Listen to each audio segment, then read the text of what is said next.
శ్రీ గురుభ్యో నమః. అక్బర్ బీర్బల్ కథల్లో భాగంగా ఇప్పుడు మనం చెప్పుకోబోయే కథ పేరు నేరము శిక్ష. కథ పేరు నేరము శిక్ష. ఏ నేరానికి ఏం శిక్ష తెలుసుకుందామా? ఒకసారి మాంసం వ్యాపారికి చమురు వ్యాపారికి మధ్య చాలా పెద్ద గొడవ జరిగింది. తమ తగు తీర్చమని ఇద్దరు కలిసి అక్బర్ దగ్గరికి వెళ్ళారు.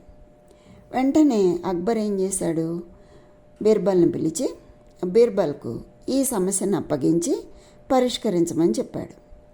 ఇంతకీ అసలు వాళ్ళ గొడవ ఏంటి? బీర్బల్ వచ్చి అసలు ఏం జరిగింది అని అడిగాడు. అడగగానే మాంసం వ్యాపారి ఏం చేశాడు, నేను మాంసం అమ్ముకుంటుంటే ఈ చమురు వ్యాపారి నా దుకాణానికి వచ్చి చమురు పోస్తాను అన్నాడు.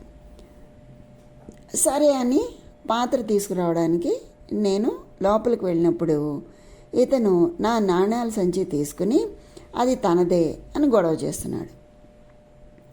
ఆ తర్వాత చమురు వ్యాపారి లేదు లేదు, అతను చెప్పేవన్నీ అబద్ధాలు, ఆ సంచి నాదే, నేను నాణ్యాలు సంచిలోంచి తీసి లెక్క పెట్టుకుంటున్నాను, ఆ లెక్క పెట్టుకోవడం చూసి అతను దురాశతో నా సంచి కాజేయడానికి ప్రయత్నం చేస్తున్నాడు అన్నాడు.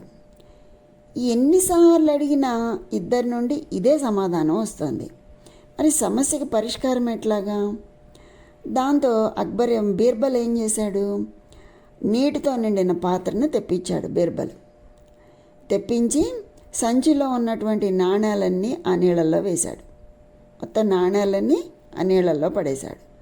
అప్పుడు ఆ పాత్రలో నీళ్లపైన పల్చగా నూనె తేలింది. ఏమైంది?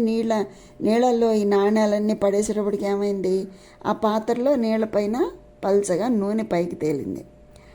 దాంతో ఆ నాణ్యాలు చమురు వ్యాపారివే అని నిర్ధారించాడు బీర్బల్. ఆ తర్వాత మాంసం వ్యాపారిని కఠినంగా శిక్షించాడు. అది నేరము శిక్ష.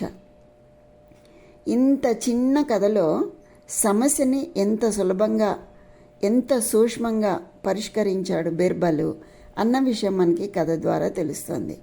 చాలా బాగుంది కదండి, చిన్న కథ అయినా కూడా. కనుక మనం ఇట్లాంటివన్నీ కూడా ఏ ఒక్కటి వదిలిపెట్టకుండా పిల్లలకి అన్నీ చెప్పాలి. ఏ ఉపాయం ఎప్పుడు ఏ సమయంలో పిల్లలకి అవసరమవుతుందో మనకు కూడా తెలియదు కదా. ఇవన్నీ వినగా వాళ్ళకి భవిష్యత్తులో ఏదైనా ఇబ్బందులు వస్తే ఎలా ఎదుర్కోవాలనేది కూడా ఒక అవగాహన వస్తుందన్నమాట. బాగుంది కదా. సరే, అయితే మళ్ళీ మనం మరో మంచి కథతో కలుసుకుందాం. అంతవరకు సెలవు, మరి ఉంటాను. స్వస్తి.